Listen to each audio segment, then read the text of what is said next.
Please welcome the former WBC silver heavyweight champion, Efe, the silent ruler Ajagba. Currently ranked number 8 by Ring Magazine, here is the former interim world title challenger, Martin Bakole. Good luck to you both. Touch gloves. Good luck, lads. Round one underway. Two massive heavyweights here. Oh, Bakole. One is, how did he bounce back? Effects of that last fight once he gets hit by that Ajagba right career. You know, Sergio, both these guys are to defeat Martin Bakole years ago, and Bakole's promoter Made a little bit against the ropes right there, but he has the distance. Uppercuts. Yeah, guys like that, you can just outpoint. Bakole and Ajagba, and you're right, Chris, this feels like one of those turnaround. The other is the weight, 299 pounds. Behind a patient jab, that move to the right, just do not stand still in front of this guy. That soft belly would open up a right hand over the top, but you have to be very patient. Gotta go back to that fight against Bakole, you're gonna be all right. There, he led with a hook just to land that right hand. Nice right hand there from Ajagba. Good luck. As round two begins, good start to this fight here for Efe Ajagba. There's kind of a lull, it's very quiet, and then and knowing that this man, he's a touching the body there of Ajagba. Nice long range. These rounds are the better for Ajagba.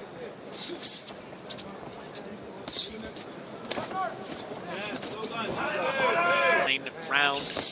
Martin Bakole landed one of those kind of clubbing shots. I'd put Vitaly Klitschko on that list as well. He just gets such as to an NFL defensive back. Look there, caught by the right glove of Ajagba. Because he just scored a knockout victory. Yeah, it looked like Jared Anderson first round on his way. Guys like that, long arms. On one. Starting to jab his way in. Scary guy with power in both hands. And if that is what he needs, it's good news. I'll do it for rounds and brought promoters together. You get real friendly real quick, Corey. Keep picking them apart from the outside. Bakole needs to get on the inside, and the way to do that, just bring that right hand over the top. the same punch he's been landing. It's a 3-2. He comes in the front door. From the knockout loss at the hands of Joseph Parker, it is that pull counter right hand there. Up to this one, Efe Ajagba and Martin Bakole. Tempo starting to pick. 20 seconds of round three. Bakole being given an option where Bakole can be dangerous, but it is Ajagba who is long, strong jab. Nice right hand over the top there from or the shoulder of Ajagba. Huge right hand. Really nicely. He wants to stay off the ropes and keep the fight in the middle of the ring. He's keeping him there just to guide that right hand down the pipe. There it is. Left hooks, but Ajagba is cooking here in round three. Yep, at the outside, it's all at the end of those punches, and it's only going to be a matter of time until you get. Ajagba is one of the better jabbers in the heavyweight division. He's getting pot-shotted by the sharper puncher in Ajagba. For Efe Ajagba, but with his back against the ropes. And that one back if you'd like as well. All he doing is throwing shots. It's like that, but keep your range. Stay responsible. I do think in the final 30 seconds, Martin Bakole started to close. He was picking them, catching and countering. A different strategy here, trying to slip to his right, jab his way in. It wasn't quite working. This is better. The reach on Ajagba, and that's precisely what he wants to avoid. Bakole's been stopped a couple of times, but I have more questions about the against the ropes. There is the signature shot there from a little bit. We'll see if that carries over in this round. I think Ajagba. I think realizing what you were pointing out there, Sergio, that he's Bakole's actually smothered. A lot of laying on the ropes and in the corner. Bakole, I love that right hand. With a huge left hook a moment ago, and this is. But he's got a Colossus in front of him, trying to keep him there. Rolling for Bakole. Yeah, that's a beautiful shot for such a big man. And once he starts throwing... Now framing up and just trying to muscle his way to the inside. And break that distance. He can't stay at that range. Ropes, use your reach, use your movement. Do not steady as he was navigating his way back to the ropes here. Now fight.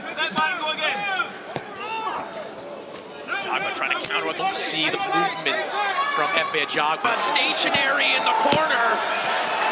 He's absorbing a lot of shots. That Gennady Golovkin kind of made famous years ago, looking for that top of the... An entrance, you got to go over the top.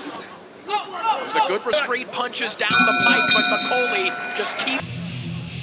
Squared up, giving up that right side of the... Familiar pattern in Martin Bakole fights, and it is showing itself once more. And that big right hand and uppercut. And for a 240-pound heavyweight to use the entirety of the ring.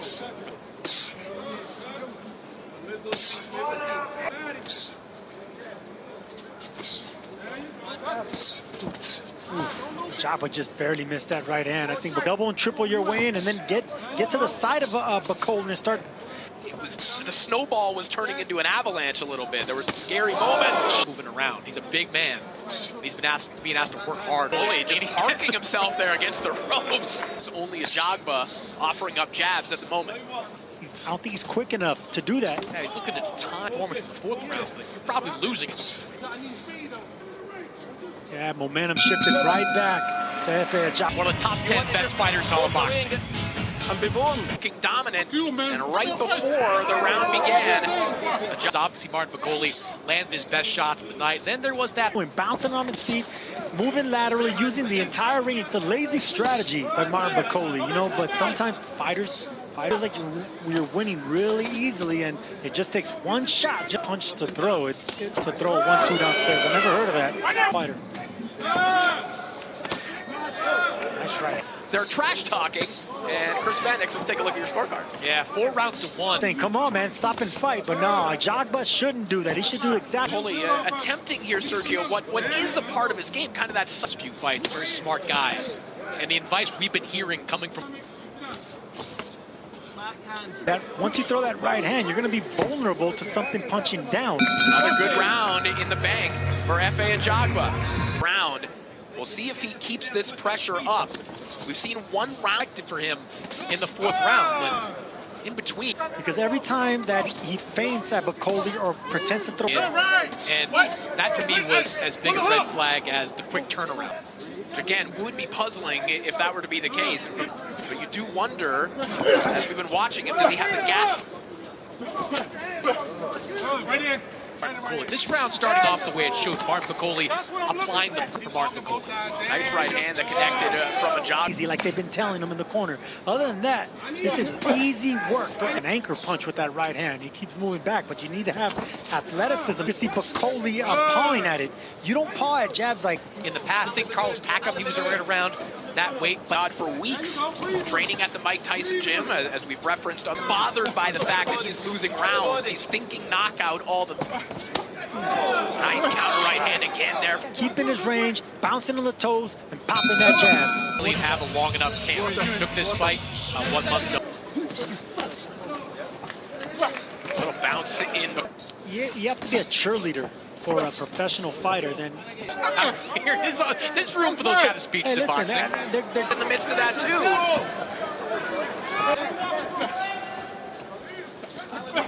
You gotta find a way. Is what you gotta do. So if he's moving to your right, you throw that right hook to get him to stop from going to the right. There were serious questions about whether he had this in him. Every time he misses a shot, it just goes straight through the line. Not necessarily cutting the ring off. Rounds, pretty much. He's the one losing the fight. Forgives you, but he is not doing that. Instead, he's compelling all, man. You want a fighter that his game plan. This is his strategy. Big shot hand over the top there. Come to him, but Ajagba's not going to beat him. It doesn't take much. Martin Bakole coming up. The blood smearing across the face of... Start digging away the body, taking away the leg. Big right hand there from Bakole. This is going to be a real test for you. 10 round rings, the adrenaline kicks in, knowing that it's just 3 more minutes for a fight. Ajagba standing and trading here with Bakole to let those go. To produce an adverse reaction. What Efe Ajagba's got in him, because I think Martin Bakole is going to finish strong. Really smart fighter, because he's great at distance. Just like that. Not only do big men hate being walked backwards, but Bakole doesn't have the legs. Another thing that clinching and rocking your opponent back does is... Silent roller, Efe Ajagba looking to be a clock. He's going to come back for Efe Ajagba in that 10th round once he sees the light at the end of the tunnel. Based on how this fight has gone, needs a knockout, but it's Bakole. And these are shots that he doesn't need a big wide ones, and of course, it's always the short ones that count. Shots just to keep his opponent off him. Here, and how could he? He's been doing a lot of moving, and he's been taking shots like that every once in a while. Can't break you. You're moving back until you hit the ropes, then you break up. And we will head into the final round of this heavyweight contest. Come on, take a deep breath. Don't get on the ropes, man.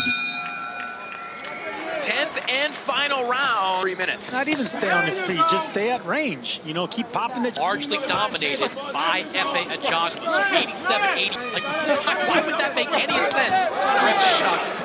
Quick Ajagba navigating the perimeter of the ring. This is a flat-footed monster. He's only a beast if you come to him. Pounds by Martin Bakole to close the gap. The first half of this, his own knockout power. But Chris, we saw Ajagba get hurt late by counter there from Ajagba. But look at Bakole back with a 2-punch counter. Nervous energy, and Bakole would have been in a better position. Adrenaline's running through his veins. He just knows that he needs to stay. This story already. Hey, this guy ran away. He didn't come to fight. That's what let his guard down and slipped. He has fought. A very composed boxing. 95-95. This bout is a majority draw. Bit surprised. Hey, listen, I'm very surprised, and credit to Todd.